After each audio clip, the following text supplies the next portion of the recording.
Hello, hello. Okay, there we go. Got things working? Alright, let me just turn this up a tad bit more so that it picks up better. Yeah, that looks good to me. Okay, just gotta give Noah a few seconds here while I discuss about what we're doing tonight. We are on numero, uh, I don't know 16 in Spanish, so I can't say. But, tonight we will be discussing the North Hollywood Bank Shootout, which as it says in the title, this is going to contain some graphic content. I'm not going to show either of these men's death, but I will show them shooting at the police and such. So if that does disturb you, please move along and leave. Um, because I do not want anyone to get upset. But as I stated, the North Hollywood Bank Shootout happened on February 28th, 1977, and it included two men named Larry and Emil. I'm not going to try and pronounce Emil's last name at all. I don't want to, but they were two, I wouldn't say notorious bank robbers, but they were definitely seasoned. During the late 70s, or not late 70s, throughout the 90s, there have been a lot of bank robberies that were going around. It was kind of like a plague in a sense. Because at the time, it was very easy to rob banks. They really didn't have many safety protocols and stuff like that. Um, they didn't have much to do. They got deliveries on the same day, same hours, same minute every day. So it was very easy to time and coordinate these bank robberies, and that's what Larry and Emil did. They were known for setting timers on watches so that they could get in and get out for the whole purpose of not being seen. I believe they had robbed 3 to 4 banks before this successfully. And basically, what they would do is they would set a timer for about 8 minutes. Pretty sure it's exactly 8 minutes, 7 or 8. And then they would enter. They would then shoot the ceiling to get everyone on the floor. They would then shoot the door to the teller's office, grab one of the tellers, go to the back, have them unlock the vault, take the money, and leave. They were quite successful since they've done this several times, and they were going to a Bank of America on North Hollywood, and they thought it would just be another run of the mill robbery. Where's Noah? This man needs to get in here. I warned him to get in here earlier. This man. Give me 1 second. I'm gonna text him just really, really quickly, but I will continue as I do so. So the two men, before I get into the actual robbery itself, I'm gonna go ahead and discuss what they had and what they were wearing. So they knew. I have a feeling that they knew this might have turned out bad because at the time um they had 3 main weapons, which 2 were Chinese AKs, which are just exactly what they sound like, AKs that are made Chinese, that were illegally converted into um fully automatic. Now I'm not going to discuss the politics on that. You can if you want. I am not going to. If you think guns should blah blah blah blah blah, go right on ahead. I don't care. These 2 men got the guns illegally to begin with, so there's some more information for you. But another thing that would hint that, oh, well, they had 2 AKs and they had what is basically just a civilian version of a G3A3, which is made by H&K, which I will pull up real quick. Um, it's this right here. It's just a 308 battle rifle. It's actually still used today. I'm actually surprised. Makes sense. It's quite a good gun. Let me see if I can't find the actual.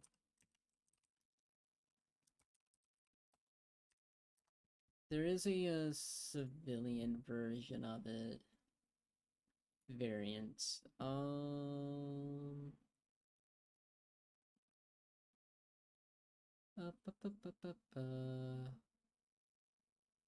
It's not Swedish. It's not a Pakistan version. Nope.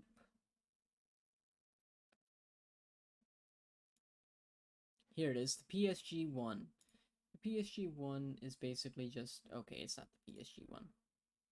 See the SR9? Might have been the SR9.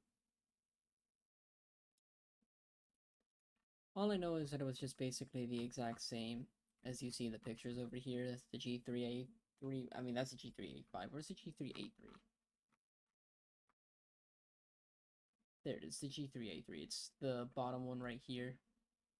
And it's basically just a semi-auto locked version, which I don't believe they actually illegally transferred it.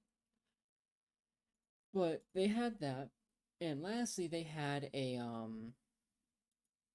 what is known as, let me move this on over. Excuse me, I'm sorry. They had what I would like to call a juggernaut suit, and I know that sounds very stupid, but I promise you, when I show you the picture of the body armor, you will. Just give me the...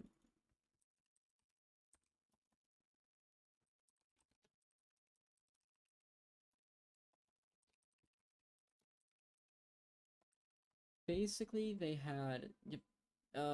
So there it is, right there. I believe this is Larry's, body armor. Basically, what it is, if it's gonna load, is it was soft plated, it was soft armor, which is just Kevlar, which is resistant. Oh yeah, they also had an AR-15 that was illegally converted to fully automatic too. I forgot to mention that. There we are. So they had soft armor, which is basically just Kevlar. Yeah, this is Larry's suit. And it was Kevlar, and then they inserted hard armor plates so that if they were to be struck by any rifle rounds, they would at least have a better chance of not being struck. And then, as you can see, they wore Kevlar up and down their arms and their legs, and I believe it was Larry who put on even a groin guard.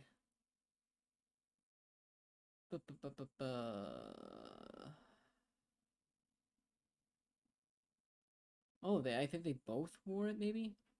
I know he's specific. I'm pretty sure I'm pretty sure it was Larry. Yeah.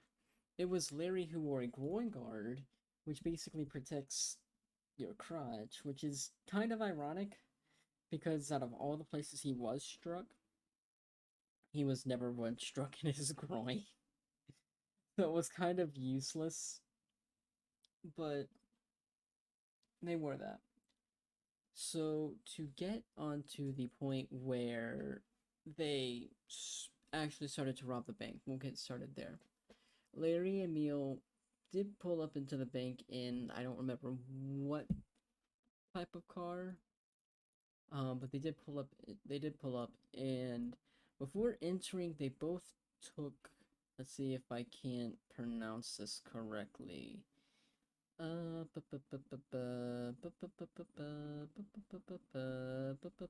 is it? I know it's in here somewhere. It's gonna look for capital letters.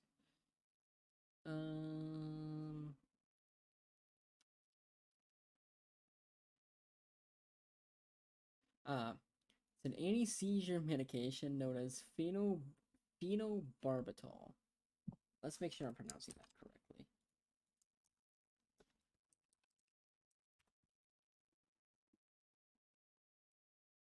No, just say it. Phenobarbital.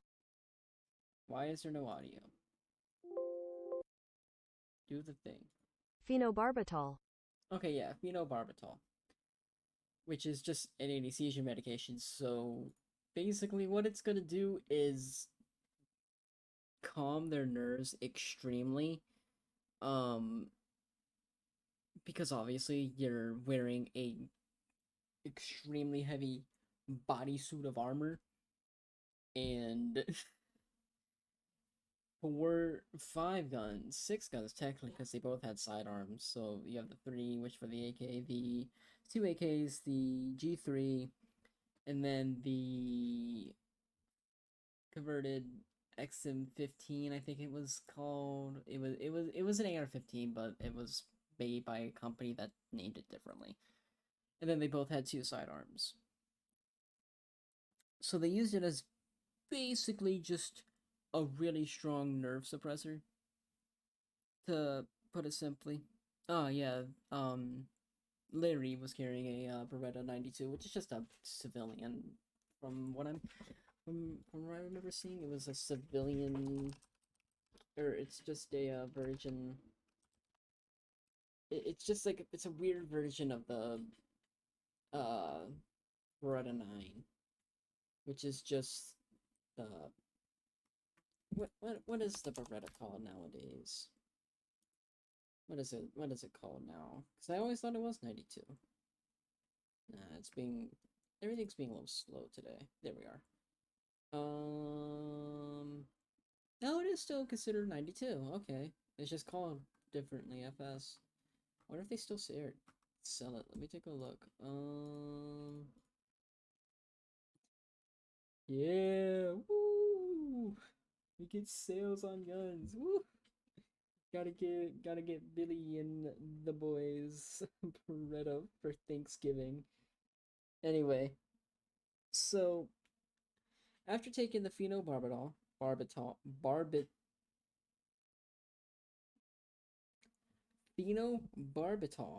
there we go. I can English. I can say things. They both I wonder if this catches them walking into the air. Don't think it does. No, it does not catch them walking in. But they walked in and they continued their thing as usual, shooting into the ceiling, setting the timer for 8 minutes, going to the teller, shooting open the door, breaking into the teller, or getting the teller to go back until they realized when the door was open.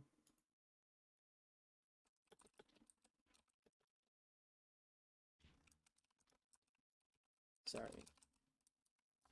Anywho, they did a lot of standard things, but when they got to the vault, or when I'm pretty sure it was Larry who did this most of the time, Larry got to the vault, he realized that there were some new precautions put in place. So actually, I completely forgot to go over that. So the precautions beforehand, we didn't have die packs, and the vault is just about every bank vault you see in a movie where all the money is just kind of stashed up, which is not how it is in life anymore. Um, but basically,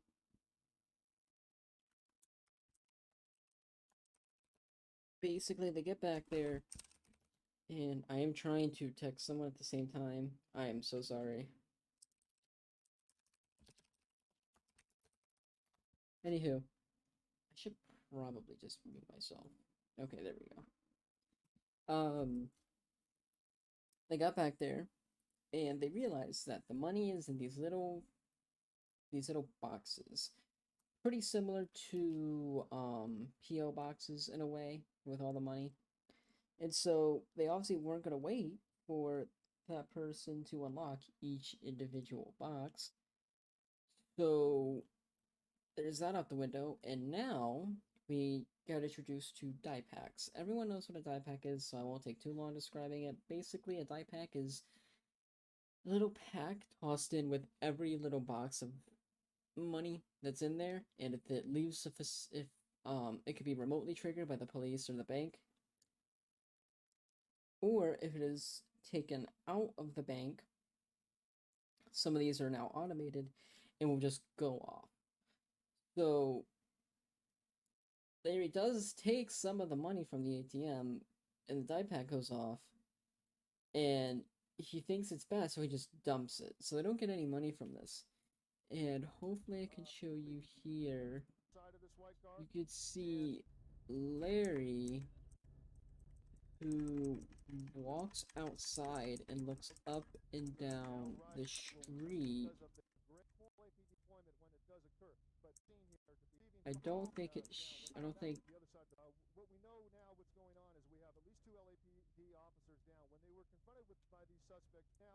I don't think it shows him walking out front of the building.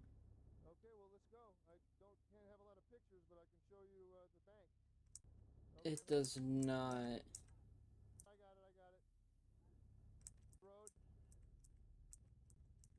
Yeah, it does not show them going outside the building. So, as they were entering the building, fine, I know it gets back to me. As they entered the building, there was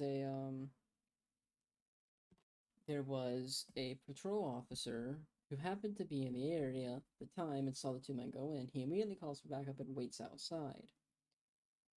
Larry, I believe. Actually, no. It was probably Emil who did it. Yeah, because Emil was still in the front. So Emil goes outside and looks up and down the street, probably noticing that, or probably seeing earlier that there was a cop out there. So he's probably looking to see if things go down, and he walks back in, whispers something to Larry, and Larry then walks over to the security guard of the bank and says, "When I say so, get everyone back into the vault and do not leave." Now, no, in no way, shape, or form am I saying that these people are good by any means necessary, but at least they have the basic level of human decency. You will see that deteriorate over time as we get later in here. So they get everyone into the vault, and then they both try to start making their way out, but are met with a lot, and I mean a lot of police. Now, at the time, the police can't really do too much. So you can see right here, there's two patrol cars. Because at the time, all they really had was pistols with 9mm and probably, well, you know what, let's take a look. What was the standard issued carry firearm for LAPD?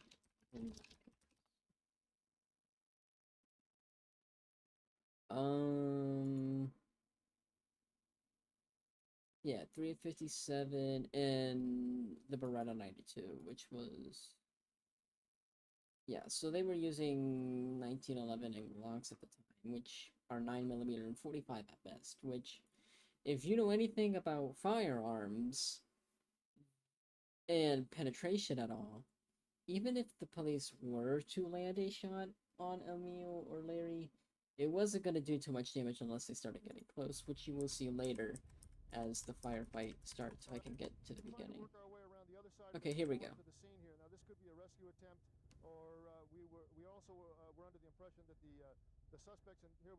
There we go. That is, I believe, Larry who was, or Emil who was walking out.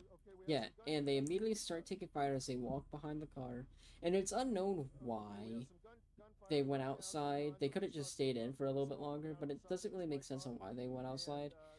And this firefight just starts, and it goes on and on and on. Okay, that's the part I don't want to get to. At one point, you can see Emil. Where is Emil? Where are you, buddy?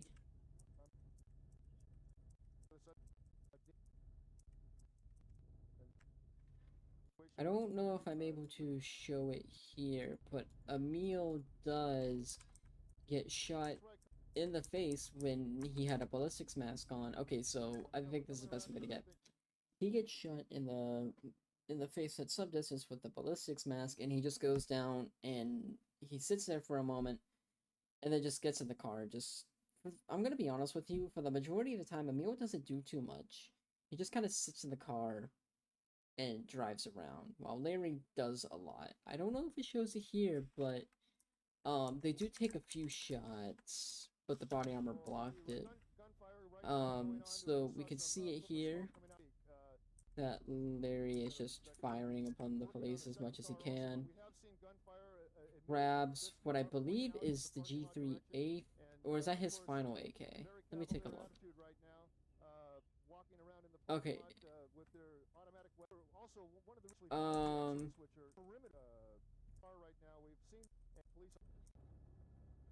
is this the part where, no, okay, so earlier, this video does not pick up a lot of the stuff that I've been researching. Why? Because it's pretty late. Anywho, at one point, um, Larry Larry does take a few shots that do actually penetrate because the police have been able to move up at this point in the video. And basically, what does end up happening is he runs out of, or he doesn't run out of ammo on his first AK, but he does grab the G3A3, which is a lot bigger round than the 7.62 by 39 AK that he added. He grabs a 7.62 by 5.1 and starts shooting at not only police, but he starts shooting at the helicopter. I'm guessing to either get it to go away or just to get the police to focus on something else that the isn't him, which I don't know if you can see how that's a bad idea, but you should. Anywho, we get into the later stages, which is right here where Emil just really wants to go. This man's been sitting in the car for a bit, and he's been driving around very slowly. Most of the tires have been shot out by this point. Obviously, I don't need to explain how or why they've been shot out. So, you can see here slowly that Emil is slowly inching away, and here in a few moments, you'll see Larry start using it as more of a mobile cover instead of just standing out in the open. Come on, Larry, show up, buddy. Where are you? There he is.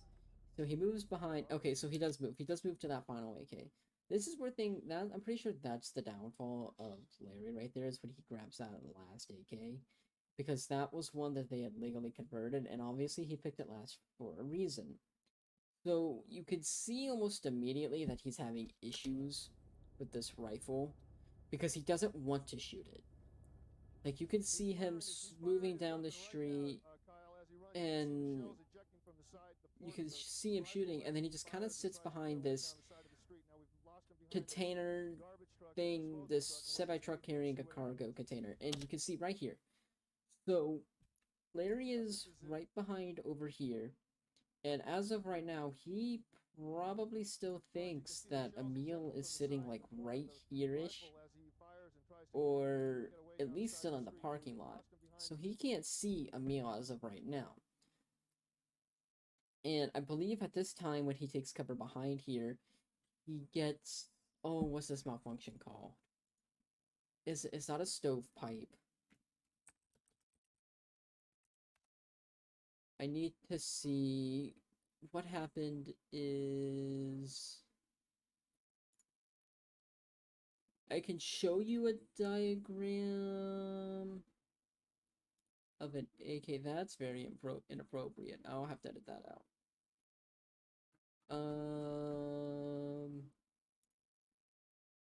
Hello YouTube. Today we're the double feed. It's not a So, double feed. rather unejected over and clear the weapon. First thing you can do in this instance Is it a stock the case? extractor alone cannot No. get it out because I feel like most part of Case head the separation, live round. in there. So you think There well, we are. still, Okay. I can slip. So, what this is, I'll let this guy describe what goes on, and I'll put him in my sources. Thank you, Dean Skinmore, for this video. I'll let him describe basically what happens. This is what I would call a live round or a case being stuck inside the action. So as you can see, bolts all the way back here. Now, again, very, very unlikely this happened. Never happened to me, but as you notice, I can slip boop, one right down in there. Bolt closes just fine. And in fact, as you will notice, pardon that, the rifle can still fire with that in there. So you think, well, the weapon's still effective, right? Not quite. Now, Okay, so what he just showed you is a live round, which he calls it, or as I like to call it, a it's not a failure. It's a failure, or it's a, I would call it a failure to feed, or no, a failure to eject and feed a live round. Basically, what happens is as the bolt goes backwards, I'll mute this real quick. As the bolt goes backwards, open up the AK for me, please. Thank you. So as the bolt goes backwards, a a spent round is thrown out, and the bolt extractor will sometimes, it won't be exactly the bolt extractor, but the bolt somewhere will catch that round, flip it back into where he shows you, and it gets stuck. That's, and he says it's very unlikely. Well, what happened over here? That's what happened. And Larry, who knows his ways around AKs, I'll say pretty well, because he cleared several jams pretty well without having much of an issue, does one of the stupidest things imaginable. He begins to try and fix his failure to what he would assume is failure to feed, because he can't, or yeah, a failure to feed because he shot it and it's now not shooting. So he thinks it's failure to feed or a stovepipe, which, if I show you what a stovepipe is, I spell it right.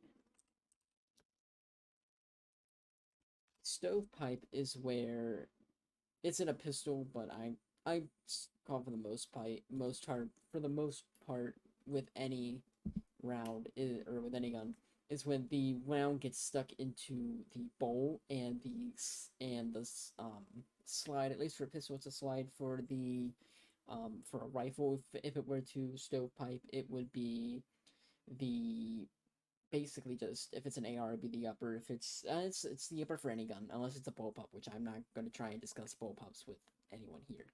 That's going to be very hard. So he starts racking it, and as you can see, when this guy racks it, it just kind of gets, it just doesn't do anything. Well, since he is under such stress and such panic, he starts slamming his bolt back, trying to get it to feed, and he realizes, oh no, I cannot get this to get out. So if he was thinking correctly, which earlier he was, I'll say that earlier he was thinking at least semi correctly firearms way, because he had fixed several. It was a double feed. It was a there was a double feed, which is where it the magazine tries to load two rounds at once, and what you have to do is you have to pull the bolt back. You have to take the mag out, pull the bolt back, basically kind of flip the gun on its side, and just shake violently until both rounds come out. Put the mag back in, and hope that it does a double feed again. Well, then he also had a failure to eject, which is a stovepipe, and then I think he also had a failure to feed, which is basically just the gun shoots and the bolt does not pick up the next round. So all you have to do is just pull the slide back manually, and it should, or not slide, pull the bolt back manually, and it does it for it, and it should work then. If not, then you should probably ditch that magazine and never pick it up. Honestly, just basically just don't even, at that point, like if you're a firearms enthusiast, if you're getting a failure to meet and it's the mag's fault, not the gun, at that point you should get rid of the mag, because it's just not worth it. So that happens, and as he's trying to fix this, you can see Emil just keeps going.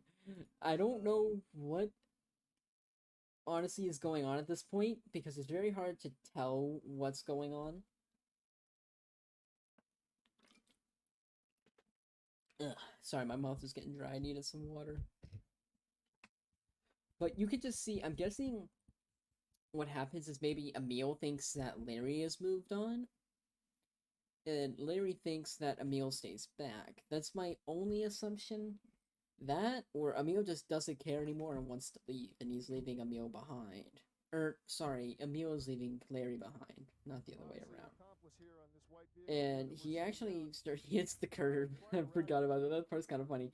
Like, I understand that Larry's, or yeah, Emil's been injured heavily, and like he's not in the right state of mind. But he just kind of like he knows where he's going, for the most part, it's just a straight alleyway, and somehow he doesn't manage to hit any cars, anything at all. He just dinks the curb. And I think he almost does, yeah, he almost does it again, and he just keeps going. And then we go back, and Larry's still trying to figure out his malfunction.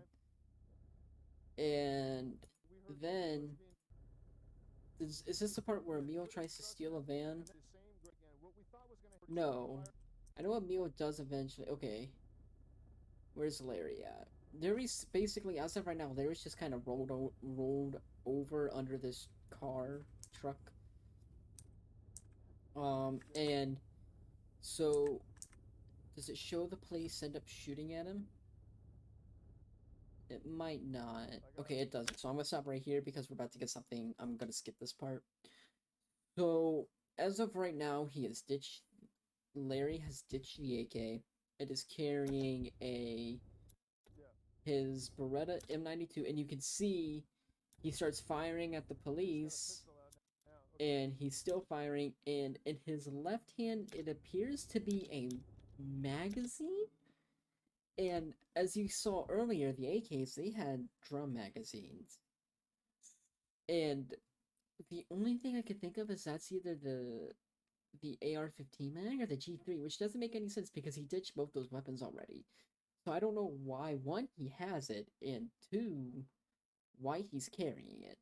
I'm guessing the nerve suppressant at this point, or the phenobarbital, has run out, and his adrenaline has also run out. And since he was, I will say back here, when he was laying underneath the truck, there are some police off screen, and you can see that they fire at him several times, and one of them does end up finally going and breaking his body armor and hitting him in his shoulder artery. I don't know the shoulder artery name. I apologize.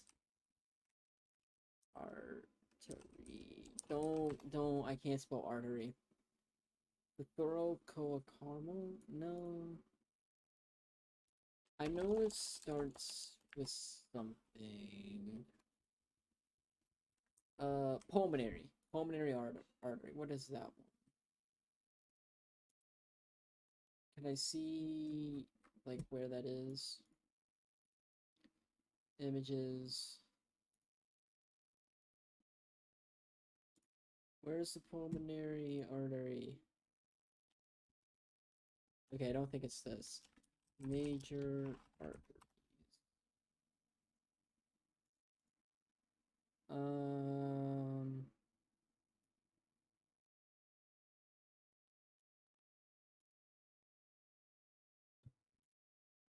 Mesenteric, mesenteric renal, yeah, like, no.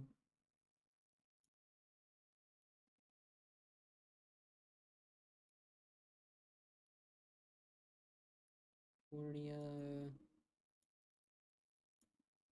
It might have been his femoral arteries. I know. Oh, subclavian. That's what it was. The subclavian arteries. If they hit one of those, subclavian. Yeah, so he gets hit like at the top of his chest. Oh, Noah, you decide to show up? Oh my god. We're almost done. And he's lagging.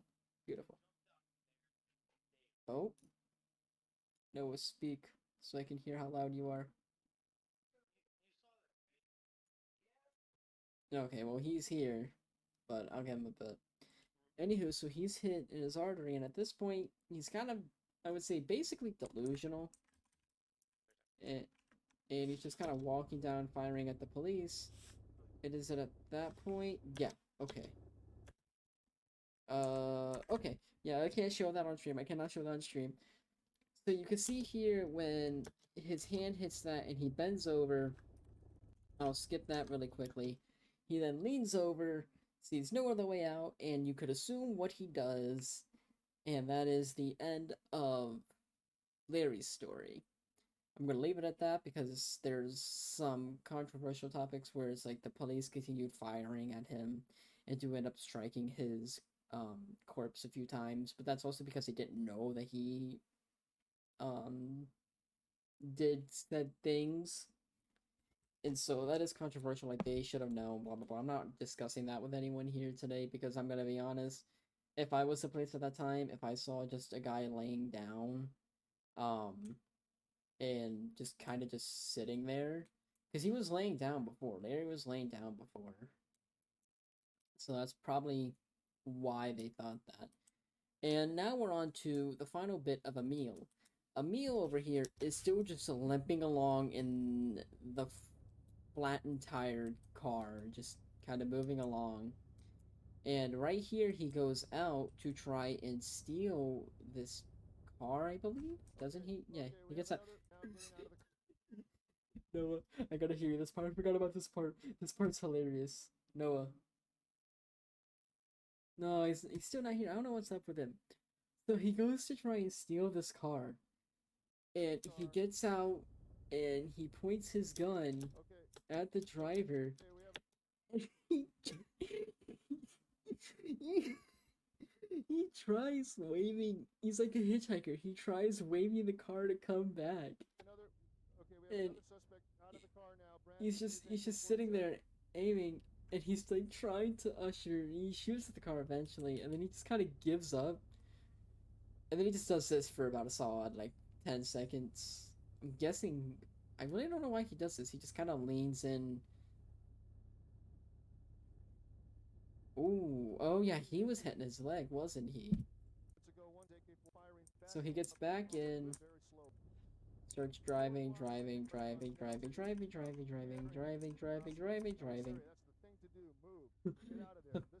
First is just running.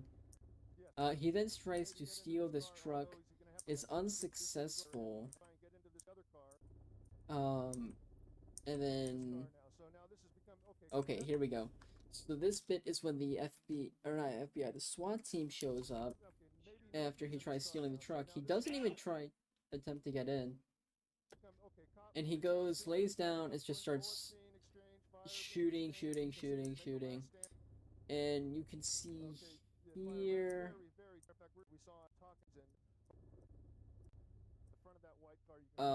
This officer right here sees that he can go underneath the truck and shoot Emil in his legs.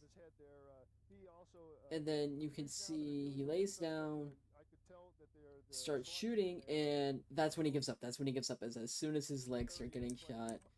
And then they see him surrendering. And at the time, this is an important part, they did not know how many people there were, so instead of getting Emil immediate help, he bleeds out on the ground. And he does eventually pass away, laying on the ground.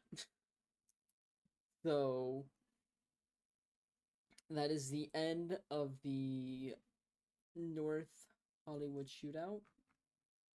And Noah came in at the worst time because he literally came in while we're ending. So Noah, I will talk to you later. Have a good one.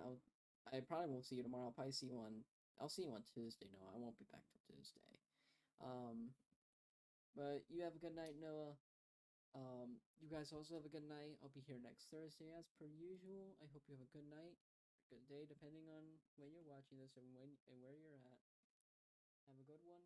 Take care. Be safe.